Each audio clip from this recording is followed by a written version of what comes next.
بسم الله الرحمن الرحيم. الحمد لله رب العالمين، والصلاة والسلام على سيدنا رسول الله وعلى آله وصحبه وسلم. أرضي قيمها بدن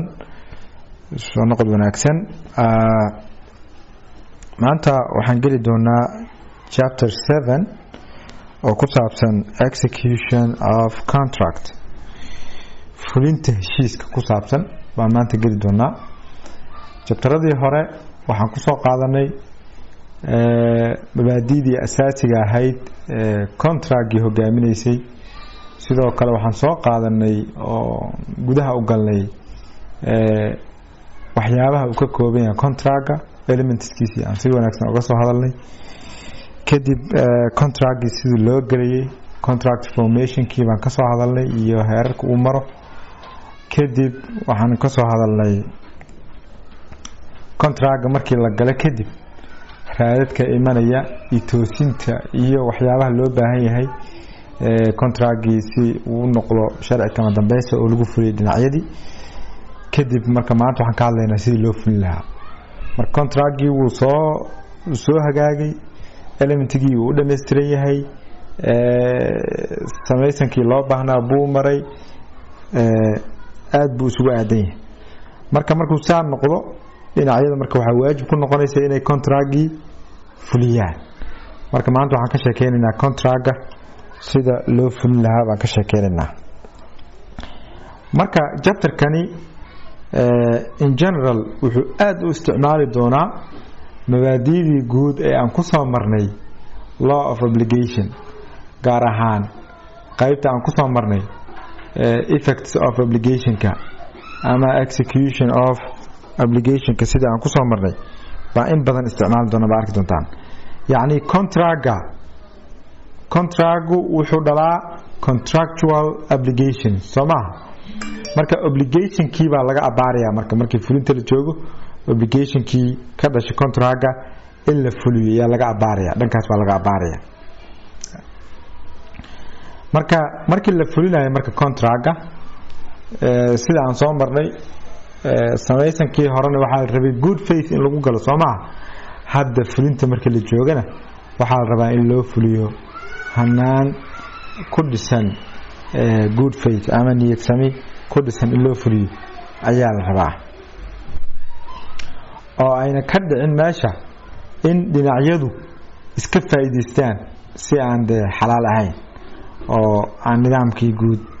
iyo nidaamkii niyad wanaagga uusan ka muuqan, niyad xun ay ka muuqato, inaan dee loo macaamilin oo qofkii contractgii uu dhinac keliya u daneeyo, dhinaca kale uu caqabad ku noqdo, ama hal dhinac keliya uu si wanaagsan uga faa'iidaysto, dhinaca kale uuna ka faa'iidaysan. marka obligationka ama contractga haddii uu yahay bilateral, dee labada dhinac mid walba waxaa saaran waajib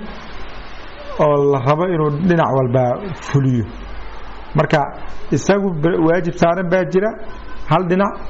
isla markaana dhinacaas xaq uu leeyahay baa jira oo dhinaca kale waajib ku ah inuu fuliyo.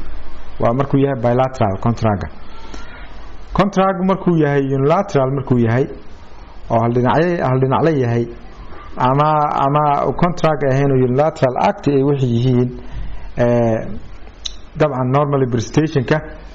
waxaa laga rabaa qofka kasoo qaba hadiyada contract lagu bixinayo kale, qofka hadiyadii bixinayo waa laga rabaa inuu keeno wixii. dhinaca kale inuu qaato baa saaran, ma saarna isagu inuu qaato baa u furan ama iska daayay. laakiin dhinacani waxaa saaran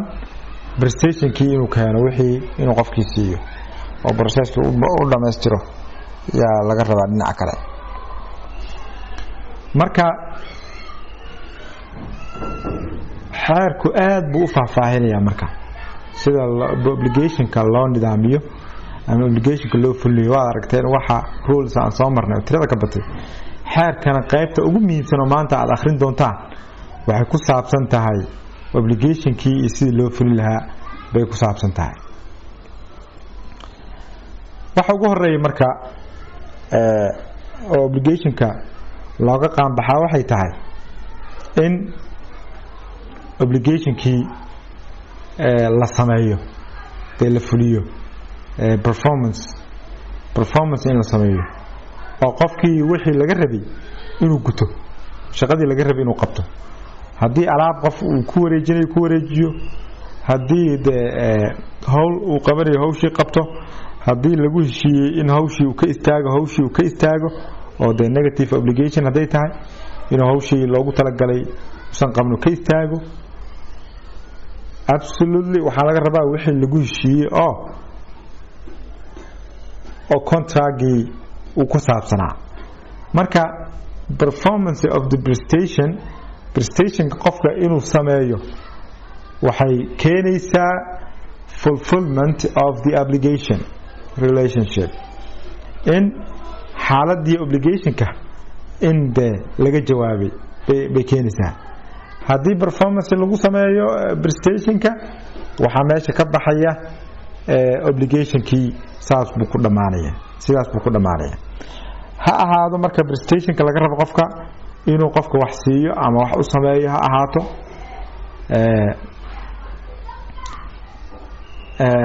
ha noqoto inuu wixii wax ka joogo oo de negative obligationka yani obligationka wuxuu noo ahaa soo maaha definitionkiisa wuxuu noo ahaa a legal necessity to give, to do or not to do intaa buu noo ahaa soo maaha saddexdii qaybood uu ahaaba wixii laga rabay inuu sameeyo baa laga rabaa qofkan wixii laga rabay inuu sameeyo performance bay noqonaysaa marka prestationka hadduu sameeyo khalaas hawshii meeshaas ku dhamaatay haddii marka prestationka la sameyn waayo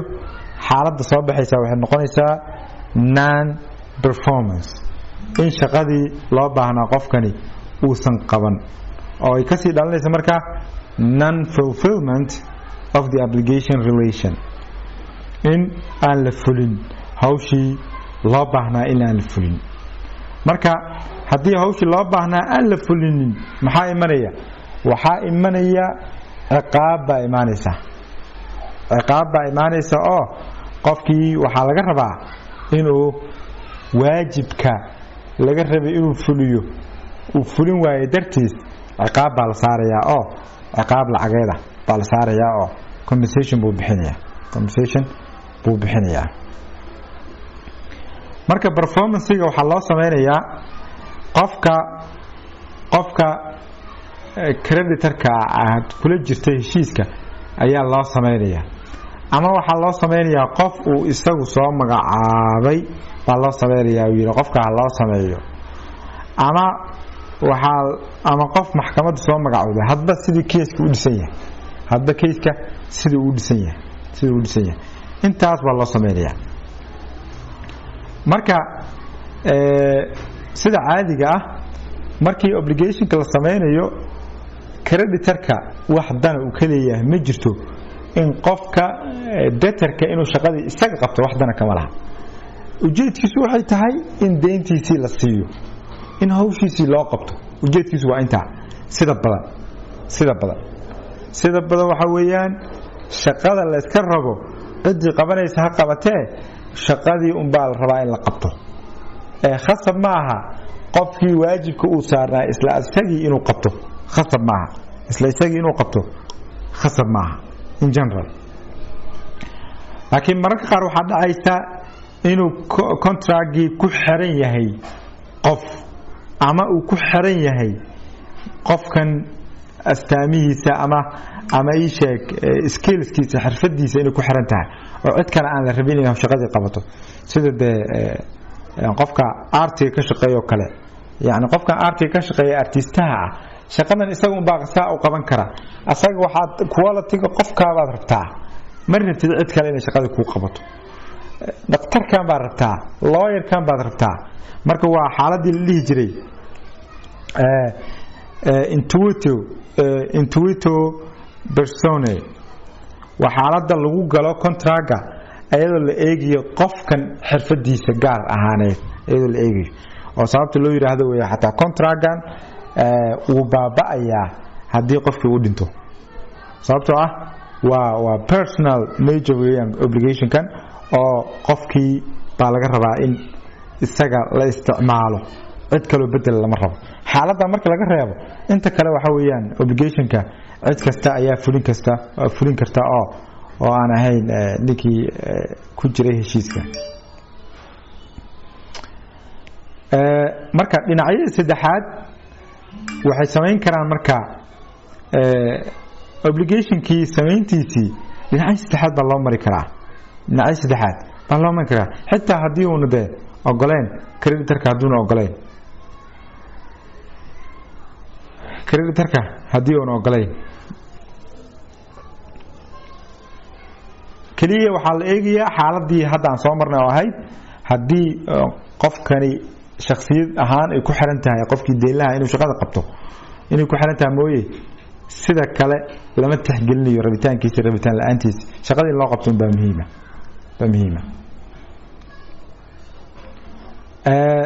sidoo kale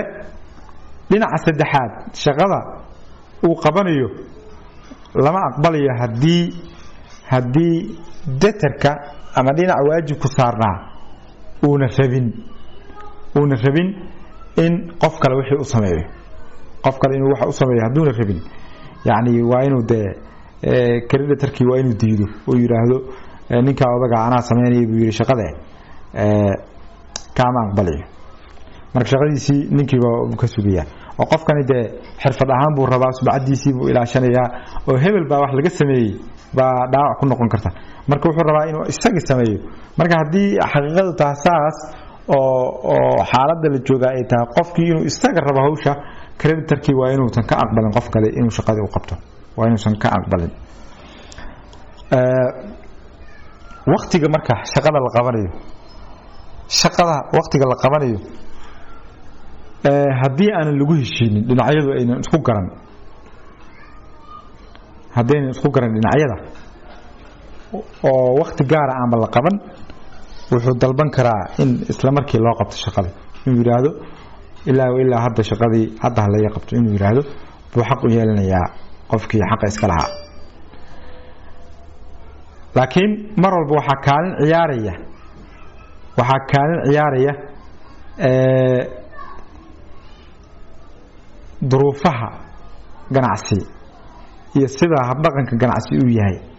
iyo waxa la sameeyo dabeecadooda iyo meesha wixii lagu fulinayo sida ay tahay ba sometimes waqtiga kaalin ku yeelanaya in waqti la qabto kaalin ku yeelanaya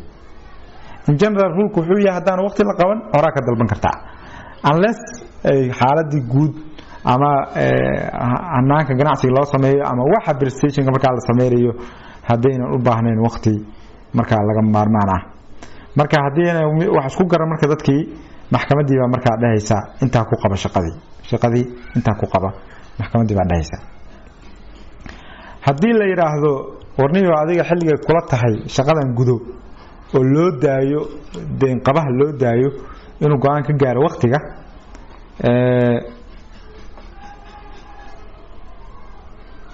waxa dhici karta in maxkamadii marka waqti goyso يعني waxa la yiri shaqadan qabanayo sida ugu dhaqsaha badan u qabo sida ugu dhaqsaha badan waa wax subjective oo yani kala duwanaan kara qof markii loo eego qofba xaaladiisa kala duwanaan kara oo qofkii fasiraadiis yani qofkan waxa uu waqti ugu dhow qofkan waxa uu qofka kale uma aha markii saas oo kale ay tahay oo waqtigu saa u furan yahay maxkamaddu waxay sameyn kartaa inay waqtiga qabato ay tiraahdo waqtiga ku sameey shaqada laakiin maxkamaddu markay go'aan ka qaadanayso waa inay tixgeliso sida ganacsigaas loo furin karo iyo sida duruufaha yihiin waa inay talada ku darsato weeyaan marka ma sameyn karo qofkani ma sameyn karo inuu de waqti iska furan shaqadii isaga wado oo de sida saxda ah ee hawsha loo qaban jiray ama waqtiga macquulka ah ee shaqada lagu qaban lahaa ka badan inuu qaato lama ogola deen qaba lama ogola hadii waqtiga la yiri warniyo xilliga iga soo codsataan ku sameeyaan ay tahay oo dhinaca kale ay ku xiran tahay deenlaha ay ku xiran tahay markii hadda xaaladda hore ka sheekeen waxa ay deen qabahay ku xirneed waqtigu fullaay hadii ay ku xiran tahay deenlaha ay ku xiran tahay creditorka ay ku xiran tahay rabitaankiisa maxkamaddu markuu soo codsado deyn qabaha waxay qaban kartaa waqti bay qaban kartaa hadana waa markuu soo codsado deyn qabaha marka hadii uu jiro marka waqti limit ah oo shaqadan la rabay in lagu qabto waqti limit ah oo la rabay shaqadan in lagu qabto hadii jiray oo hore lagu heshiiyay oo saal isku qabtay waqtiga inta laga gaarayo ka hor ma dhihi karo shaqada ii qabo ama ii fuli heshiiska ii fuli ma dhihi karo ilaa waqtigii laga gaaro ma dhihi karo laakiin qofka deyn qabaha waqtiga inta la gaarin ka hor wuu bixin karaa laakiin hadduu bixiyo ma dhihi karo waqtigii lama gaarin ii soo celiyo markii waqtiga la gaaro haddana ku siinaya ma dhihi karo marka laakiin haddii bixinta hore ee faa'iido gaar ah u keenayso qofka deyn qabaha ah oo ninka kalena khasaare ay ku keenayso waa wax u dhigma khasaarihii uu galay buu ka qaadaya maadaama bixintii degdeg ay ahayd yani waxa laga yaabay inuu maalgashi sameyn karo yani bil kadib waxa laga rabay bisha bilowgeeda buu iska dhiibay 30 maalmood buu lacagtii khasaaray qolada ku xisaabtanta ribada lacagtaasi lacag badan bay badal lahayd bisha hadduu sii haysan lahaa ninka odaga marka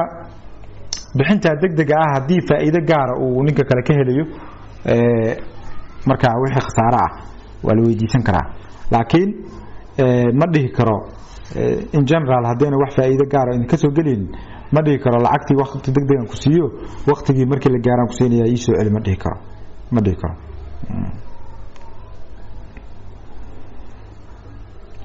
marka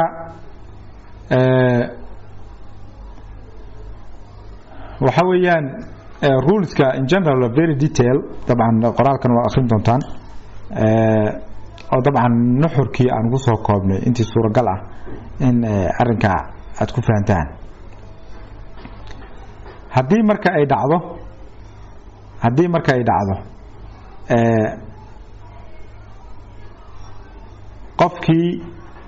lacagtii wuu bixiyey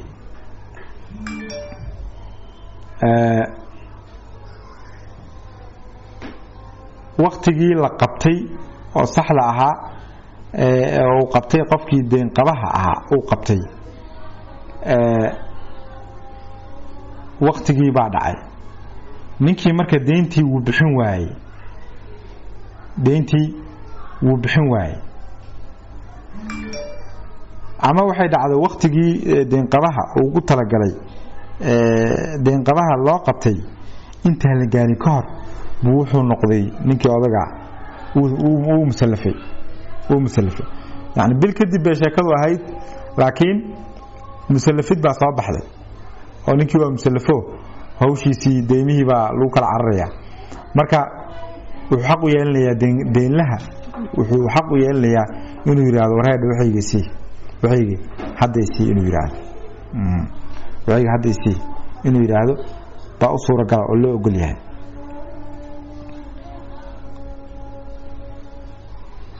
marka mar walba waxa asal ah markii wax la kala qaadanayo in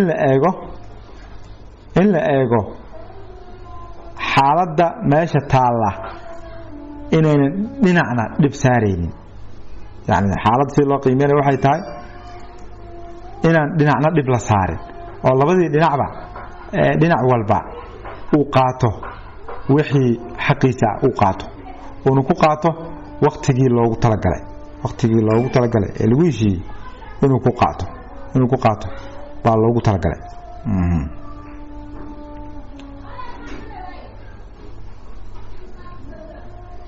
marka haddii marka habdhaqanka qofka deyn qabaha ah uu keeno damaanadii uu bixiyay haddii ay hoos u dhacayso oo de qofkani deynta ka qabo wuxuu ku yiri waxan rahan baa taala ama waxbuu damaanad buu ku siiyay oo ku damaan qaaday wixii inuu bixin doono waqtiga gudihii wixii damaanada ahaa hadii uu isku dayo inuu ka takhalusay aad aragto hadii uu inuu ka takhalusay aad aragto iyadana waqtiga iyadoo la gaarin baa dhigi kartaa deynteeda si waxay la mid tahay asagoo musallafo kale laana waxa weeyaan xaaladan uu ku jiro ninkan waxay keenaysaa inuu musallafo oo keenaysaa inuu kharashkii hadhow bixin waayo sidoo kale meesha lagu fulinayo marka waajibka ka dhashay contractka meesha lagu fulinayo waxa weeye in general waxa loo tixraacayaa meesha dokumentiga ku qoran baa loo tixraacayaa ama waxa loo tixraacayaa sida caadiga dhaqanku markuu yahay sidoo yahay hadii labada la waayo marka waxa la eegayaa waxa la fulinayo iyo duruufaha baa la eegayaa meesha ugu haboon ee lagu fulin lahaa hadii duruufaha iyo prestationka dabeecadiisii hadana la garan waayo xeerku saddex buu u kala qaadayaa hadii waxa qofkan laga rabo ay yihiin wax specific ah shayga prestationka laga rabo hadii wax specific ah ama ay tahay lacag ama labadaas wax ka duwan ay tahay saddexda xaalad baa loo kala qaadayaa xaaladda hore ee wax specific ah laga rabo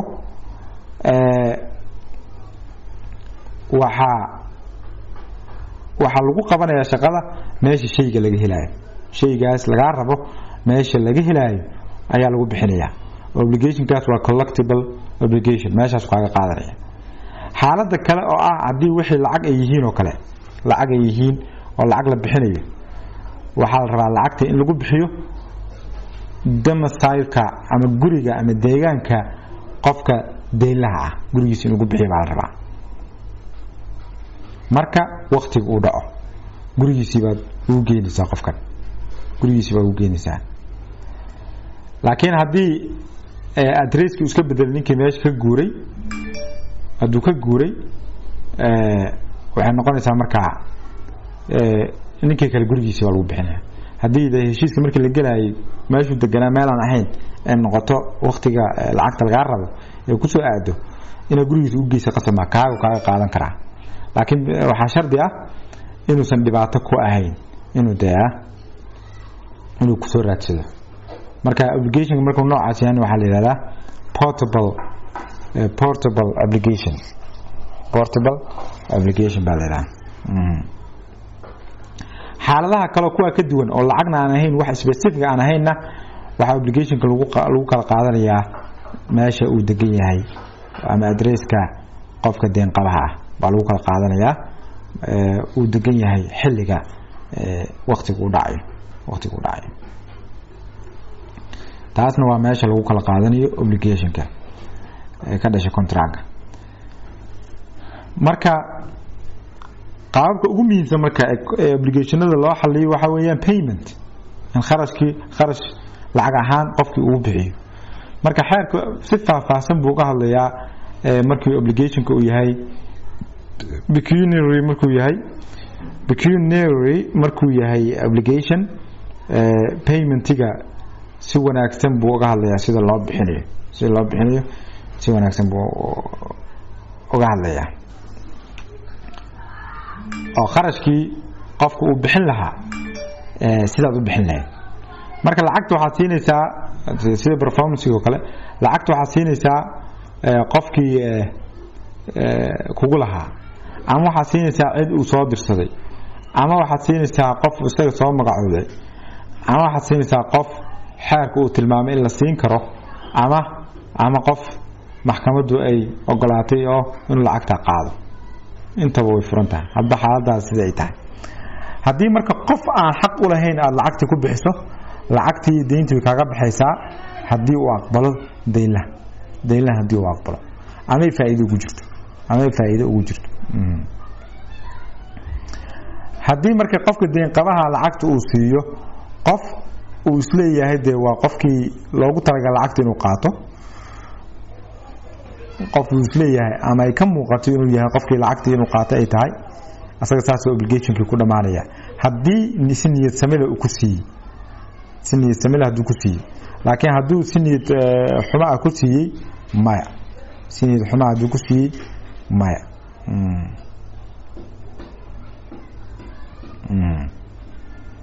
marka qofkii lacag uu lahayn marka qaatay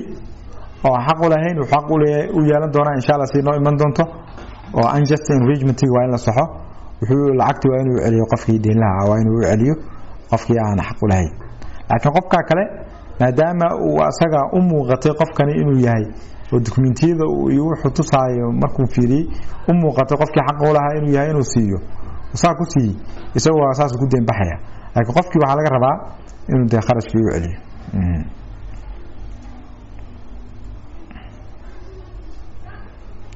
haddii laakiin qofkii uu celin waayo oo dacwadii uu ku raadsan waayo creditorka xoolihiisa saas ku waayaya oo ninkani maadaama qof u muuqatay inuu yahay deenlihii uu lacagtii siiyey oo dabcan deenlihii u muuqatay qof walba ma aha waa qof de wax walba oo markaa muuqda oo evidence ay cadeynayaan inuu yahay qofkii xaq u lahaa inuu qaato waa inay good faith tahay marka haddii aad siiso qarashkii qof deenla ah laakiin aan capacity wax ku aqbal aan lahayn capacity uu deynta ku qaata aan lahayn oo daadii xeerku u qabta aan lahayn oo kale ka soo qabo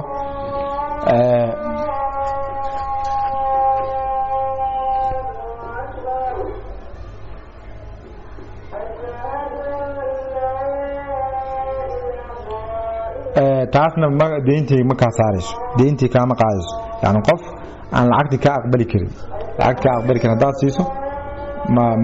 ma laga yeelaayo marka faa'iida ku jirta marka qofkii haddii yahay qof aan ka aqbali karin deynta de ka faa'iideysan kartaa waqtiga ka faa'iideysanaysaa maadaama qofkan uusan ka qaadan karin waa ka faa'iideysanaysaa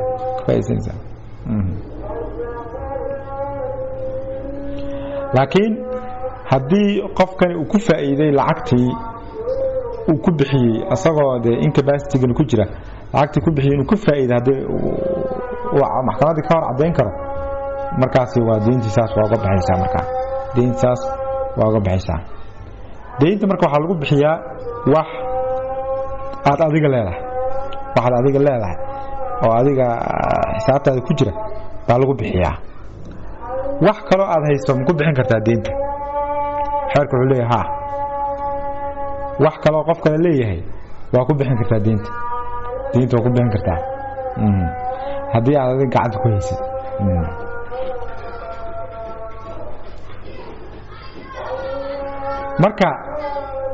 markuu ku bixiyo kadib ma dhihi karo warniyo waxaan lahayn baan ku bixiye wixii ii soo celiyo waa markii waqtigaaga la gaaraan ku siinayaa ama wax kalaan ku siinayaa laga yeeli maayo laakiin hal xaalad un baa laga yeelayaa oo ah haddii uu soo jeediyo hab kale uu ku bixin karo soo jeediyo laakiin haddii uu ku bixiyo xoolihii islaameedna uu leeyahay waa xoolo islaameed niyahow kaan ii soo celiyo waa anaa wax kale ku siinayay marka ma soconayso waa soconaysaa haddii wax kale uu afargaraynayo laakiin haddii wax kale afargaraynaynin ma soconayso marka deymaha markay sida loo maareeyo iyo sheeg dhowr deyn sida loo bixinayo iyo lacagtan aad bixisay deentay ku aadantaa dhowr deyn baa lagu lahaa deyntii bisha hore miya ama tii dambe miya ama tii ka horeysay iyo waxaas yani interestiga deymaha iyo rasiidka la rabo qofka in lagu cadeeyo deyntii in la bixiyo iyo kharashaadka la xiriira xeerku si wanaagsan buu uga hadlayaa oo specific rules baa aad ka helaysaa oo xeerku uu kaga hadlaya arrinkaa marka detailkaas ma sii gelayno oo waqtigoona haya awgeed dabcan maadadan way ka ballaaran tahay maado lagu dhammayn karo 4 bilood laakiin maadaama diploma postgraduate diploma barnaamijku yahay ujeedku wuxuu yahay inaad la socotaan maado walba nuxurkeeda inaad la socotaan oo aad heshaan laakiin detailka iyo takhasuska iyo qofkani inuu dee aad u sii dhex galo waxay u baahan tahay waqti ka badan bay u baahan tahay maadadani markii si sax loo dhigayo oo faahfaahsan loo dhigayo waxay u baahan tahay ugu yaraan ugu yaraan waxay u baahan tahay 3 semester bay u baahan tahay 3 semester bay u baahan tahay haddii si faahfaahsan loo qorayo ugu yaraan oo 3 semester si faahfaahsan looga hadlayo ruleska oo xeerkina la isticmaalayo ruleski generalka sida hadda aan yeelino kan la qaadanayo wixii oo dhan la isku soo abaabulayo ma garatay marka ujeedku wuxuu yahay inaad la socotaan maadadani siday u hadlayso detailka waad raacan doontaan dhibaato ma laha qof walba iyo interestigiisa si uu dabagalo bay ku xiran tahay si uu dabagalo bay ku xiran tahay laakiin waxa ujeedkeenu wuxuu yahay inaadan ajnabi ka noqon inaadan kala xirnaanin adinka iyo xeerka waxa ku qoran yani waxani waa furo ay siinaayo oo aan ku talagalayo inaad furo idinku noqdo xeerkii inaad akhrin kartaan idinku fahmay hadda xeerka qofkii aan rules kan loo dhigin ama contract loo aan qaadan way ku adagtaa xeerka intuu akhriyo inuu wax ka fahmo absolutely way ku adagtaa laakiin hadduu mabaadi'da aan guud ka hadlayn uu fahansan yahay xeerka gudihiisa markuu tago wax badan baa uga baxay sidoo kale qofka deenqabaha ah ama waajibku saaran yahay waxa u furan inuu obligationkii uu samayn lahaa hore inuu de wax ka duwan inuu sameeyo oo alternative performance inuu sameeyo yaa u furan alternative performance inuu sameeyo baa u furan waa haddii ninka kale uu ka aqbalo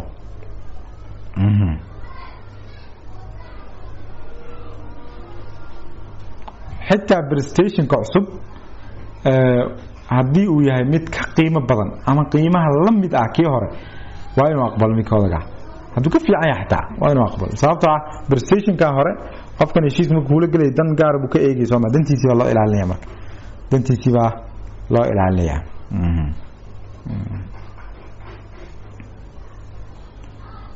sidoo kale waxa u furan qofka deenqabaha ah inuu de prestationka inuu ku bixiyo deen kale oo isaga leeyahay oo deen kale kugu soo wareejiyo maadaama deen aan ku leedahay deen kale kugu wareejinaya deenta qaadanaysaa ama documenti uu hayo ku siiraya oo deen ah oo ka qaadan karto qof kale okay dhibaato ma laha muhiim ah inuu asaga ku siiyo lacagta inuu ku siiyo muhiim ah marka kharashkii hadii la bixiyo labada dhinac saas ku kala baxayaan si noo iman doonto negotiable instruments marka la isticmaalo ama credit instruments marka la isticmaalo waxyaabaha deynta wareegaysa ah marka la isticmaalo iyaduna waa okay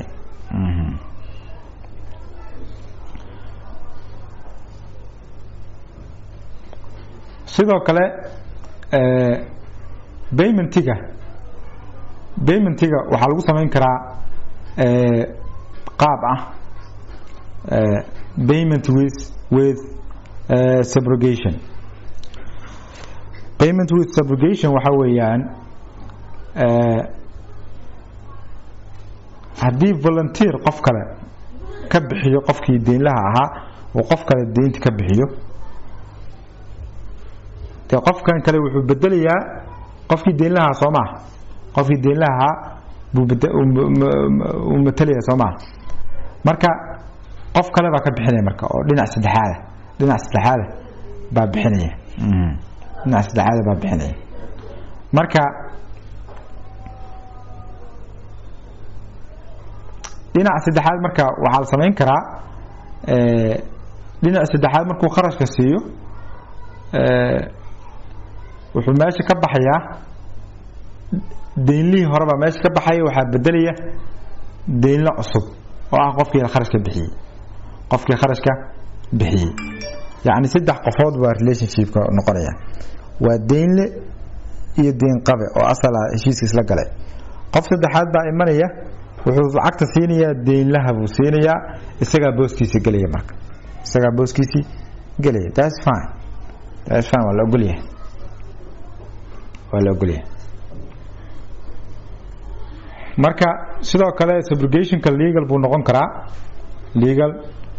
noqon karaa tusaale ahaan haddii uu qofkana siiyo yani waa farsamo lagu kala hormaro ay ku kala hormaraan ama isku khiyaanayaan dadka deymaha leh yani laba qofood baa deyn ku leh ninkan mid kamida baa deyntiisii haddii ninkan xoolihiisa la iibiyo lagu hormarinaya in la bixiyo si aad kaas meesha uga saarto waxaad leedahay warniyo waa kharashkaaga qaadanayo kharashkaaga ku siinaya maxaad falisaa iska soco yani ujeedkaagu wuxuu yahay hantida haddii fulin ay gaarto in ninkan deyntiisii kaa hormari lahayd meesha laga saaro ama rahanta haystay ama uun privilege kala haystay inaad ka hormarto oo saab meesha kaga saarto marka booskiisii baad gelaysaa marka voluntary subrogation waa noqon karaa oo dhinaca saddexaad in meesha laga saaro way noqon kartaa oo creditorkii hore meesha laga saaro mid cusub galo sidoo kale waxay noqon kartaa legal bay noqon kartaa oo marka creditorka labada creditor lacag ay siiyaan si ay xuquuqdii legalka meesha ka jiray ay meesha uga saaraan waxaa jira marka paymentig marka laga hadlayo lacag kaliya maaha sida hadda aan soo sheegnay waxaa la isticmaali karaa wax la yiraahdo negotiable instruments waxa weeyaan waa bill of exchange-ga iyo checks-ka iyo bankers draft iyo arrimaha la midka kuwa marka waa waxyaabaha deynta la saga bixin karo qofka obligationkiisii uu ku bixin karo oo haddaad qofkii siiso bill of exchange haddaad siiso dee lacag buu u dhigmaa oo isagii kama qaadanaysid laakiin qof kale ku qoran meesha oo bill exchange-ga qofkii ku soo baxay baa qofkii u dambeeyo markaa lagu saxeexay baa qaadanaya qofkii ugu dambeeyo lagu saxeexay baa qaadanaya dusha baa laga saxeexaa marka qofka lagu wareejinayo dusha baa looga saxeexaa marka dusha marka looga saxeexo documentigii qofka u dambeeyo loo soo saxeexay baa ka qaadanaya qofkii laga rabay marka waqti buu leeyahay waqtigii laga rabay buu ka qaadanaya marka waxaa la fududeynayaa marka documentigii ama deyntii wareegeeda baa la fududeynayaa meeshani labadan qof waxay deynta ku kala qaateen muhiim ma aha documentigan waxaa loo isticmaalayaa as lacagtiinu isaga yahaba baa loo isticmaalaya jeeg baan dusha kaaga saxiixaya oo la ii soo qoraaniga baan dusha kaaga saxiixaya adaa qaadanaya de jeeg adaa qaadanaya marka iyadana waa waxyaabaha lagu bixin karo bay ka mid tahay negotiable instrumentiga lagu bixin karo negotiable instrumentiga waxaa la yiraahdaa waa dokumentiyo oo xeerku u aqoonsan yahay dabcan annaga xeer la yiraahdo waxaa noo jira credit instruments oo soo baxay lixdamaadkii xeerka marka wuxuu aqoonsan yahay bill of exchange wuxuu aqoonsan yahay bill of exchange waa waxa la yiraahdo kambiyaalada waa kambiyaala kulli af Soomaali uma hayo kambiyaalada wax la yiraahdo oo dokumentiga ballanqaadka lacag bixinta uu ku qoran yahay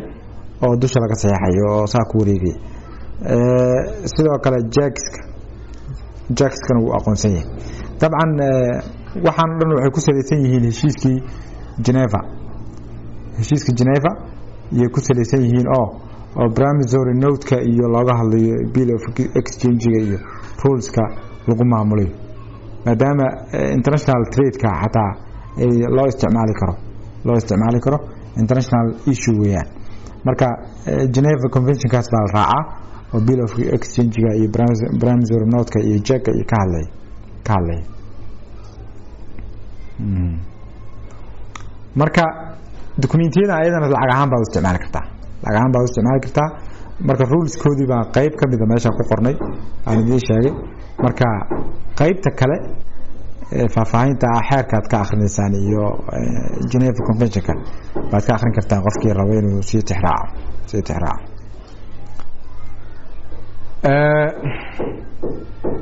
jeegana waa la garanayaa soo ma jeeg waa jeeg caadiga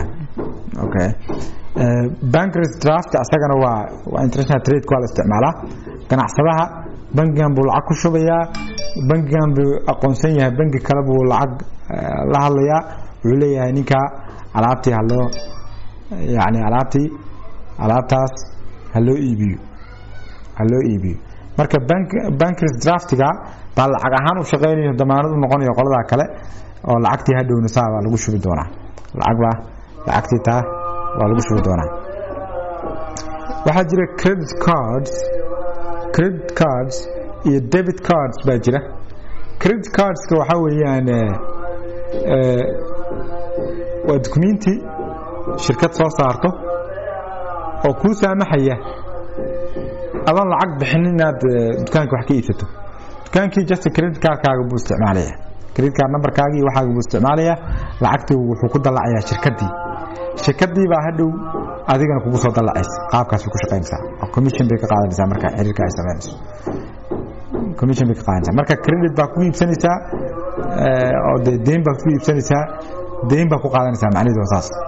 deyntii markii lagu dalacayaa shirkadiina adig kugu soo dalacaysa hadhow waa credit cards nagaad Soomaaliya ma laga isticmaalay dabcan damaanadii wax badan bay u baahan yihiin iyo duruufaha dhaqaale inay xasilooyin bay u baahan tahay debit card kana waa mid kan hadda aan isticmaalno oo kharashka adiga kugu jiro baad isticmaalaysaa moogta oo taas looga jariya bank account-kaaga shirkad lagu dalacayo debit card baa leeyahay kaas marka ayaguna waxyaabaha lagu bixiyo bay kamid yihiin oo lacag ahaan loo isticmaali karo lacagtii markii hadii la bixiyo waxa iman karta qof xaq u leh lacagta in lagu bixiyo Soomaa waxa la yiraahdaa xaaladaasi undue payment yani bixin aan waajib kuga ahayn baad bixisay marka qofka hadii uu bixiyo lacag aan lagu lahayn cidii qaadatay waxa laga rabaa inay lacagtii celiso baa laga rabaa marka waxaad eegaysaa lacagta marka la celinayo undue payment marka tilmaameen waxa la rabaa in payment inuu waajib kuga ahayn qofka aan lacagta siisana inuu xaq u lahayn baa la rabaa marka unjust enrichment baa ka dhalanaya meesha Soomaa oo qofku wuxuu xaq u lahayn buu soo ku qaadanaya marka lacagta waa soo celin kara marka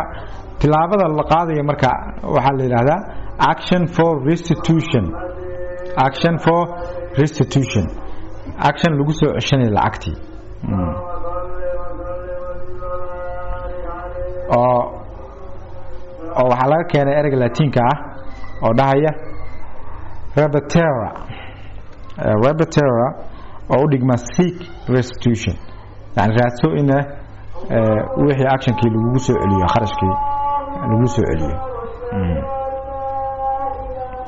marka undue payment-ga marka shuruudo badan iyo leedahay detail badan laakiin in general waxa muhiim ah qofka inuu xaq u lahayn aan lacagta siisay in laga eego marka waxa la rabaa lacagtaas taas kaaga baxdo kale oo undue payment-ga ah qofku wuxuu xaq u leeyahay wixii ka dhashay oo faa'iido ah in la soo celiyo hadhow marka la soo ceshanayo ama wixii interest ah xilliga la bixiyay hadduu bad faith ahaa qofka ka qaatay interest baa laga qaaday laakiin hadduu good faith hadduu ahaa marka aad ka codsatay baa laga soo bilaabay yani interest baa laga qaadaya qofka lacaguna xaq u lahayn qaatay interest baa laga qaadaya goorma laga soo bilaabaya waxa laga soo bilaabayaa markii lacagta aad siisay hadduu bad faith ahaa hadduu good faith ahaana waxa laga soo bilaabaya markii aad u sheegtay warniyo lacagaadan xaq u lahayn baa ku siiyay ii soo celi markaa tiri baa laga bilaabaya interest rate laga bilaabaya marka qofka deyn qabaha marka waxa laga rabaa inuu maxkamadda ka cadeeyo qofkan undue payment-ga qaatay waxa laga rabaa inuu maxkamadda ka cadeeyo lacagtii la bixiyay inayna waajib ku ahayn inuu cadeeyo baa laga rabaa waa qofkii deyn qabihii bixiya undue payment-ga baa laga rabaa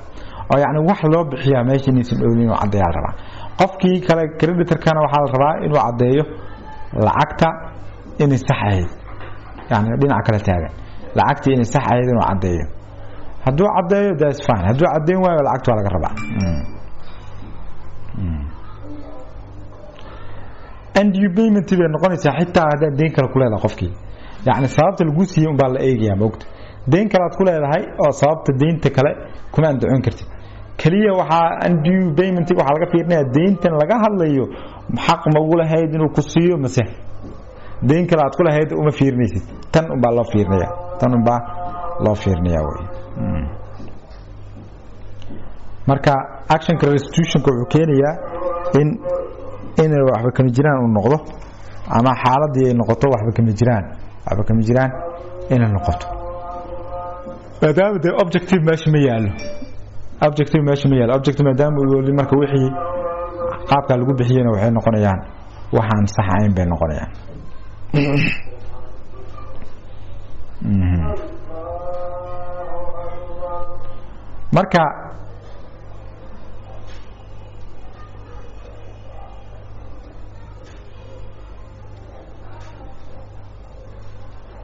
marka waxaa la rabaa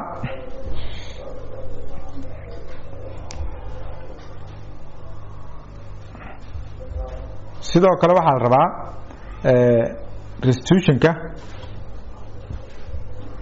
restitutionka waxa aad kharashkan ku bixisay undue paymentiga aad ku bixisay waa inuusan ahayn wax moralka ka soo horjeeda babayga moralka ka soo horjeeda dee waxa akhlaaq ahaan habbooneen waxyaabaha akhlaaq ahaan aan habbooneen haddii kharashkii lagu bixiyey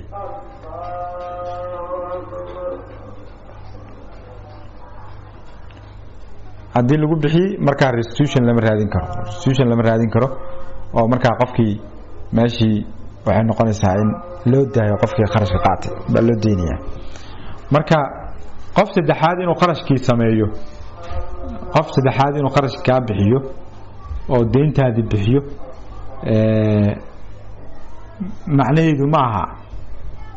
macnaheedu maaha undue payment inay tahay undue payment maaha macnaheedu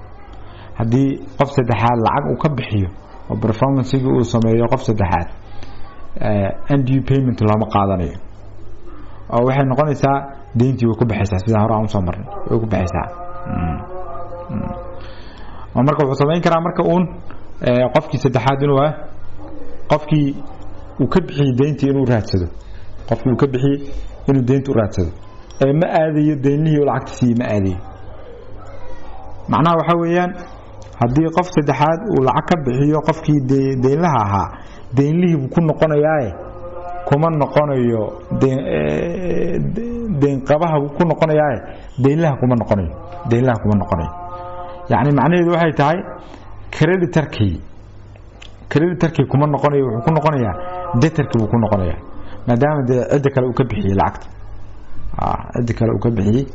oona uu ogaa cid kale inuu ka bixinayo kharashkii laakiin annaga waxaan ka hadlayno undue paymentig waxay tahay waa markaad ka bixinayso adiga iska bixinayso oo qofka aad siisana waxa aad u siinayso ayna meeshana ku jirin sidoo kale waxaa xiriir la leh lacag bixinta unjust enrichment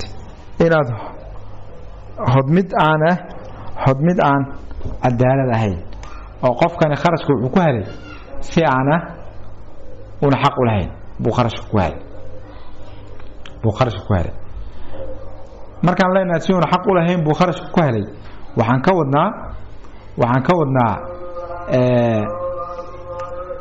ka wadnaa waxaan isla mid ahayn labada shay ee labada qof kala qaadanayaan baan isla mid ahayn mid baa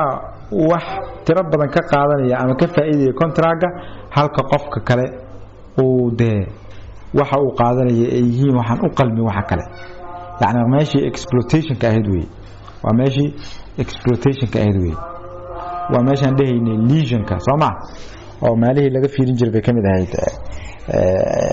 unjust enrichmentigay soo gelaysaa marka arrinkaa unjust enrichment bay soo gelaysaa laakiin sooma gelayso unjust enrichment haddii duruufaha dhaqaale ama duruufo markaa lagu jiro dagaal ama xaaladda hadda aan ku jirno kale covid-19 waxaa abuurmaya waxa aad u baahan tahay yaa laga yaabaa qiimihii lagaa siin lahaa waqtiga kale ka badan in lagaa siiyo hadda galaafiska oo kale afxirka qiimii uu joogay covid-19 ka hor ka badan buu joogaa hadda Soomaaliya marka kala duwanaanshahaas kama hadlayno taas oo dhaqaalaha iyo duruufaha ay keeneen kama hadlayno markay xaaladdu normal tahay haddii kala duwanaansho uu jiro oo qofkan kharashka uu galay iyo faa'iidada uu helay aad u kala duwan yihiin oo labada dhinac waxa ay qaateen inay isu dhigmaynin marka ma ka hadlayna marka anaga code-keenu waxa aaminsan yahay wax la yiraahdo doctrine of equivalent of prestation ka labada dhinac inuu isla sameeyay yahay isu dhow yahay moogta marka contractyada marka aan isu dhaweyn labada dhinac saas ah waa sharci darro weeyaan waa in isu dhawaada marka unjust enrichment bi keenaysa marka oo qofku wuxuu xaq u lahayn inuu qaato marka action kan codeska qaar ama jurisprudence ka qaar ama scholars ka qaar waxay yiraahdaan action kani waxa la isticmaali karaa markii wado kale qofkii uu xaqiis ku raadsaday markuu waayo laakiin wado kale inta u furan tahay oo xaqiis uu ku heli karo oo ka soo qabo contractgi in la fulin waayo ku andacoon karaa wadooyinka inta u furan yihiin unjust enrichment kuma andacoon karo qaarkood waxay leeyihiin maya waa madax bannaan yahay unjust enrichment mar walba la isticmaali karaa anaga marka xeerkeenu wuxuu qabaa unjust enrichment-ga in mar walba la isticmaali karo inuu ku xirnayn markii tilaabo kale la qaadi karo la waayo ku xirnayn marka waxa la rabaa unjust enrichment haduu jiro qofkii waa inuu de kharashkii uu ku helay sida cadaalad darrada inuu celiyo baa la rabaa haddii marka waxa aad ku heshay unjust enrichment wax specific ah yihiin wixii baa laga rabaa inaad celiso haddii wixii aan la haynin ama wixii gacantaada ka baxeen oo qof kale aad ku wareejisay ama ka iibisay waxay noqonaysaa inaad bixiso marka wax u dhigma qiimihiisii baad bixinaysaa waxaan rabaa inaan kusoo gabagabeeyo marka qaybta u dambaysa oo ah contractual liability maanta waxaan ka sheekeynay contractgii baa la fuliyay iyo kharashaadkiisii loo bixin lahaa waan ka sheekeynay waa contractgii haddii si sax loo raaco oo qofkii uu si sax u fuliyo contractgii hadduu qofkii fulin waayo ka waran ama si sax u fulin waayo ama uu diiday inuu fuliyo waxaa imanaya non performance ama breach of contract baa imanaya hadduu yimaado marka waxa ka dhalanaya meesha wax la yiraahdo contractual liability waxa ka dhalanaysa mas'uuliyad heshiis baa ka dhalanaysa meesha marka mas'uuliyadda heshiis markay ka dhalato mas'uuliyaddaasi waxay ku saaraysaa in aad kharashkii bixiso inaad bedel bixiso inaad damages bixiso bay ku saaraysaa way marka contractgi marka sida obligationka aan ku soo marnay obligationka sida aan ku soo marnay waxa ku dhici jira Soomaha supervening impossibility hadii wixii ay suuragal ahayn ama ay aad u culus yihiin la fuliyo waa dhamaan jira obligationka Soomaha sidoo kale xaqana waa sidoo kale non performance-gana wuxuu sabab u noqon karaa contractgi in la discharge gareeyo oo contractgi meesha laga saaro oo ninkan xaaladiisii la saxo qofkii kale contractgi in la legin loo kale laga dhigo oo xaaladiisii la saxo marka hadii aad bixin weyso contractgi wixii ka dhashay aad bixin weydo oo kharashkaagi aad bixin weydo waxa waa hantidaadii baa lagu fulniyaa oo hantidaada buu u gudbiyaa marka meeshan waxa soo geliya isla sidii aan soo marno kale xaaladii aan soo marno kale mas'uuliyadii marba way wareegaysaa dhinaca ay marka tahay inay tahay in mas'uuliyadii ay qaado marka mas'uuliyadda in general waxa la rabaa in la fiiriyo maxaa sabab u ah in waxaan la fulin waayo haddii sabab ka baxsan awoodii qofka ay meesha timaado oo de wixii isaga ku suura gali waayaan de mas'uuliyad ma jirto laakiin haddii khalad aday aa gashay tahay daahistaada hadday tahay mas-uuliyadda sidaas ku imanaysaa mas-uuliyaddii sidaas ku imanaysaa haddii ay isla garteen dhinacyada haddii ay isla garteen oo la isla gartay mas-uuliyadda sidii laga yeeli lahaa iyo duruufaha baabi'in kara haddii ay isla garteen sida isla garteen baa la raacayaa oo mas-uuliyaddii sidii baa lagu nidaaminayaa haddii ay suuragal tahay oo xeerka waafaqsan tahay haddii dhinacyadu ay ahayd inay hawshaas sameeyaan laakiin ayna samaynin iyaduna waxay noqonaysaa xaalad kale oo keenaysa in sharcigii faragelin uu sameeyo sharcigii faragelin inuu sameeyo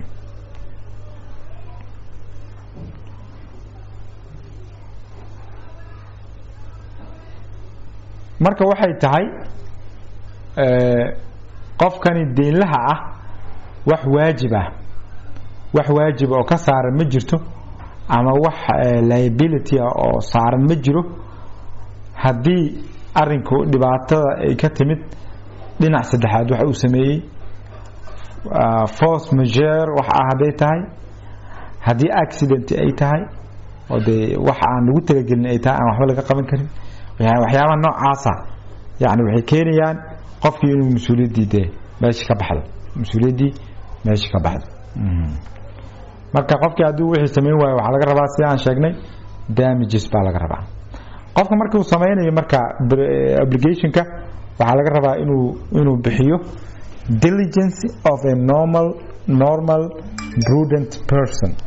qofka caadiga ah dadaalkii uu samayn lahaa inuu sameeyo laakiin dadaalkiisii wax ka baxsan lama weydiisanayo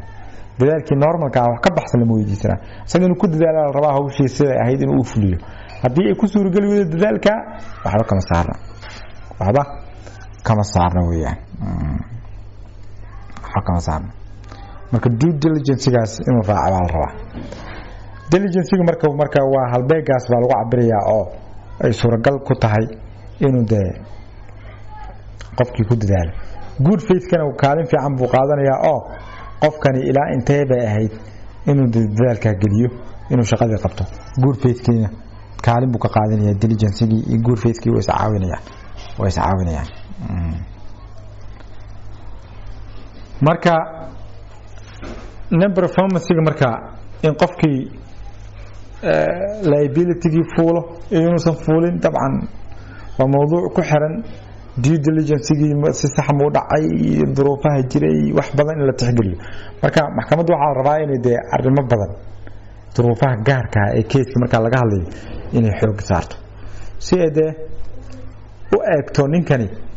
heshiiskii ma fulin karin mase ma fulin karin si loo eego oo mas-uuliyaddii loo saaro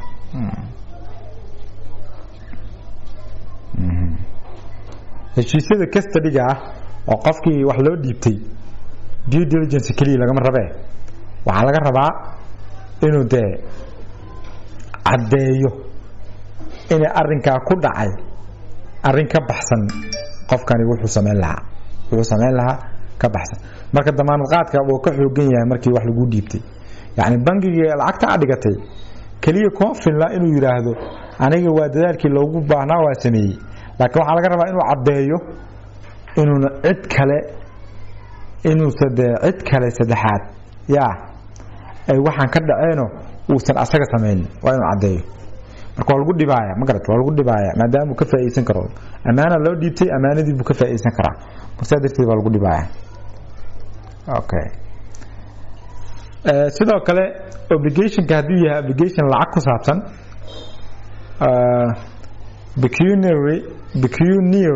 pecuniary and generic obligation hadduu yahay pecuniary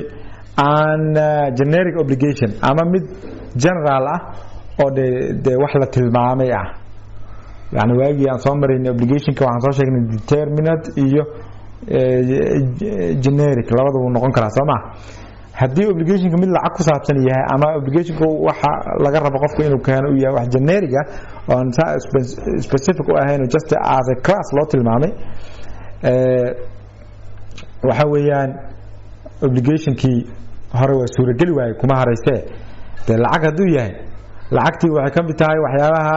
vengeableka waxyaabaha isbedeli kara oo isbuuxin kara يعني lacag baa ka rabtay dee lacag kasta lagu bedeli karaa sidoo kale generic markuu yahay obligation ka wax uun ku nooc ah baa laga rabaa inaad bixiso specifically wixii laga rabo marka rule-kaas wuxuu noqonayaa marka in obligation kii uu saa ku dhamaano wixii waa suuragal waayeen laga yeelay waxa weeyaan waa inaad bixiso oo bedelkii inaad bixiso waa laga rabaa bedelkii inaad bixiso baa laga rabaa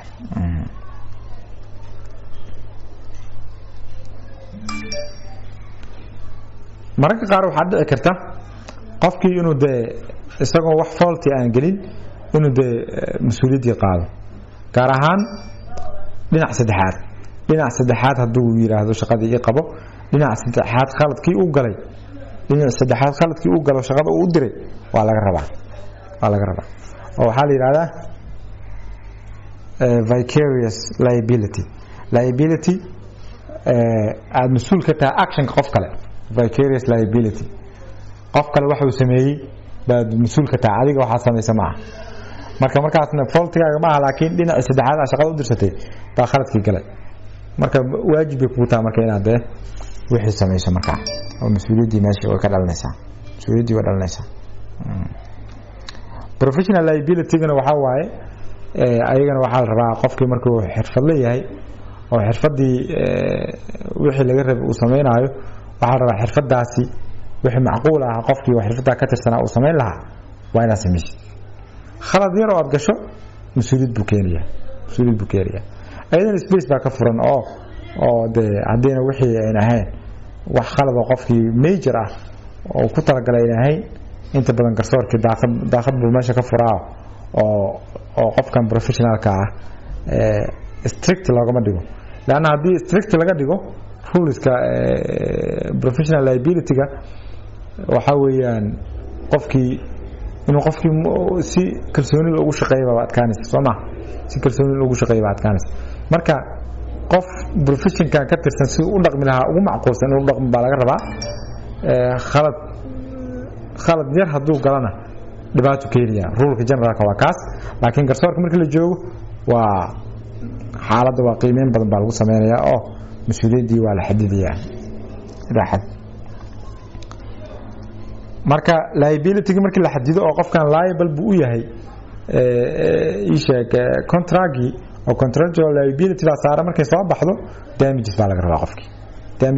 oo compensation buu bixinayaa marka compensationkii uu bixiyay uu bixin lahaa waxa loo xadidayaa qaab ah yani khasaaraha ka dhashay contractgii aad fulin weyday iyo contract fulin la'aanta iyo khasaarihii dhashay waa in xiriir toos leeyihiin waxa la diidayaa wax kale aan xiriir la lahayn qofkan laga qaadayo waxa laga qaadayaa khasaaraha la xiriira specifically contracts yani faa'iidada laga heli lahaa kharashkii la galay oo sababtay adiga inaad la galo oo adiga maadaama aad fulin weyday awshii saa ku suura khasaar lagu galay bay noqonaysaa marka kharashka la bixinayo intuu la egyahay waxa la qiimeynayaa duruuftaas baa la qiimeynayaa oo waa consequential loss-ka baa la bixinayaa loss-ka la xiriira baa la bixinayaa way marka damage-ka marka la xisaabayo waxa la fiirinayaa isbedelka qiimahan waa la fiirinayaa oo inflation-ka qiimihiisa waa la fiirinayaa oo nominal value-ga lacagta kaliya lama fiirinayo qiimaha lacagta kaliya lama fiirinayo sidoo kale interest rate-ka haddii wixii lacag yihiin interest rate-ka asagana wuu shaqeynayaa oo waa la eegayaa sidoo kale haddii kharashkii si uun loo xadidi waayo damage-kii waxaa lagu saleynayaa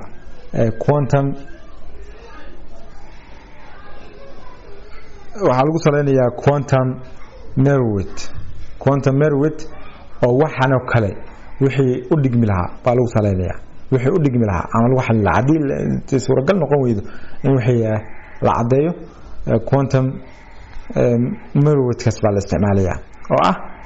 waxaanoo kale maxaa u dhigmi kara garsoorihii baa go-aan ka gaaray marka hadii marka damage-ka ama compensation-ka la bixinayo dhinacyada ku heshiyaan waxa la yiraahdaa oo ama lagu sheegaa penalty clause-ka hadii penalty clause uu leeyahay hadii heshiiska la fulin waayo waxaad bixinay hadii lagu sheego waxa la yiraahdaa damage-kii magaca loo bixinayo wuxuu noqonayaa waa penalty clause haduu jiro waa dhinacyada ku heshiyay marka penalty clause-kaas waa midka ay dhinacyada ku heshiyeen marka damage-ka laga rabo wuxuu leeyahay midkii lagu heshiyay oo penalty clause-ka ku qoran buu la mid yahay damage-ka ama compensation-ka aad bixinaysid laakiin qofkii islama qaadan karo penalty-gi iyo damage kale islama qaadan karo waa inay penalty-ga uu ku filan yahay laakiin penalty-ga hadii loo sameeyay just late performance kaliya hadii looga taxadarayay laakiin late performance kaliya looga taxadarayay marka damage-na waa la raadsan karaa hadii obligation qayb kamid la sameeyay ama payment-ga uu yahay payment xad ka bax ah oo payment-ga penalty-ga hadii yahay mid xad ka baxa maxkamaddu waxay ka dhigi kartaa mid macquul ah oo ilaa xada hoos loo dhigo bay ka dhigaysaa marka penalty clause-ka waxay ka duwan yihiin penalty payment ama repudiation penalty-ga repudiation-ka waa soo marnay penalty-ga soo ma qofka markuu heshiis ka baxo lacagta laga qaaday way ka duwan tahay heshiiska bax tan waxa penalty clause-ka waxay ku saabsan tahay heshiiska hadii la fulin waayo way ku saabsan tahay heshiiska baxa oo heshiiska fulintiisa intaan la gelin kama hadlayno sidoo kale kama hadlayno part payment-ga ama earnest money-ga lacagta carbunta kama hadlayno oo dhinac uu bixinayo oo taasna lacagta carbunta iyaduna waxay noqonaysaa in carbuntii qofkii haduu bixin waayo haduu heshiiskii ka noqdo carbuntii ku waayaya hadii dhinacii carbunta qaatay oo heshiiska fulin waayo asagana oo heshiiskii fulintiisa la gali waayo asagana lacagtii carbunta ka badan buu celinaya ayadana rules-ka qodobka xeerka sidoo uu qoran yahay waan aragnay marka waxaan rajeynayaa in nuxurka iyo waxaan ka hadlaynay la fahmay waxa weeyaan detail badan baa ku jira u baahan in la darso mid walba la faahfaahiyo laakiin maadaama aan waqtiga haynin suuragal ma aha inaan faahfaahinta oo dhan aan ka hadli karno marka nuxurkiyo kooban baan ka hadalnay maanta execution of contract si loo fulinayo execution of contract waxay ka dhigan tahay execution of obligations arising from the contract yani waxay u dhigan tahay execution of contract yani in la fuliyo waajibaadkii ka dhashay contract in la fuliyo bay ka dhigan tahay macnaheedu waa saas marka qaabkii loo fulin lahaa lacag bixintii qaabkii loo mari lahaa wixii oo dhan oo si kooban u qoran iyo liability-gii si loo xadidi lahaa waan ka sheekaynay marka waxaan rajeynayaa in si wanaagsan loo fahmay insha Allah qaybihii ugu adkaa contract looga waan ka sii baxaynaa waxaan noo haray 3 chapter oo labo sharciga khuseeyaan midna uu khuseeyo generally more administrative aspect oo loogu talageliyo sidee heshiisyada loo galaa iyo waxyaabo noocaas iyadana xoog ku saari doona hadii waqtiga noo saamaxo laakiin labada chapter noo dhiman u baa ugu muhiimsan labada chapter insha Allah wiilka soo socda iska dhameyn doona hadii Ilaahay yiraahdo waxaan rabnaa June meesha lagu gaaro in revision iyo wixii aan geli karno aan galno oo intii imtixaanaadka waqtigooda laga gaariyo oo aan ka wada shaqeyno insha Allah in xoog la saaro in contract ay sheeg si loo gal lahaa si loo fulin lahaa wixii oo dhan very clear yihiin oo ugu yaraan concept wanaagsan aad ka haysataan waxaan rabaa aan ku soo khatimayaa qaybta negotiable instruments-ka xeerkii waxaan idin soo diri doonaa hore ee dawladda credit instrument-ga khuseeya waxaan rabaa inaad research ka samaysaan oo si kooban idinkoo mabaadi'da guud oo hadda qoraalkan ku qoran raacaya sidoo kalena raadinaya Geneva Convention-ka raadinaya inaad instruments-ka negotiable-ka iyo sida loo fuliyo shuruudahooda waxooda inaad si kooban soo qortaan waxaan rabaa inaad ku soo qortaan assignment ka kooban 5 page assignment ka kooban 5 page waa inaad ka hadashaan sidee bill of exchange xeerka u aqoonsan yahay sidee loo isticmaalayaa loo maareynaya lagu kala wareegayaa jackskii inaad ka soo qortaan research inaad ka soo qortaan oo soo koobtaan baan rabaa ma doonayo everything inaad soo koobiyeysan waxaan rabaa si kooban inaad soo qortaan xeerkan waa idin siinayaa af ingiriisi buu ku qoran yahay waa idin siinayaa kan Geneva waad raadinaysaan marka waxaan rabaa si dhiran ah inaan instrument negotiable instrumentska inaad soo koobtaan ruleskooda inaad soo koobtaan oo si faahfaahsan aad wax uga qortaan baan rabaa haddii Ilaahay yiraaho sidoo kale waxaan jecelahay inaad xoog saartaan inaad qodobada maanta aad akhrineysaan oo muhiimka ah waxa weeyaan waa 176 ilaa 194 xeerka madaniga Soomaaliyeed baad akhrineysaan waa qaybta labaad hadana waxa akhrineysaan 196 ilaa 230 qaybta saddexaad waxa akhrineysaan 320 ilaa 367 baad akhrineysaan oo de wixii maanta aan ka sheekeynay wax khuseeya inta akhriya oo casharka maanta la akhriyo hadii Ilaahay yiraahdo wassalaamu calaykum waraxmatullaahi wabarakaatuh waxaan idin rajeynayaa maalin wanaagsan insha Allah dhageysi wacan wassalaamu calaykum waraxmatullaahi wabarakaatuh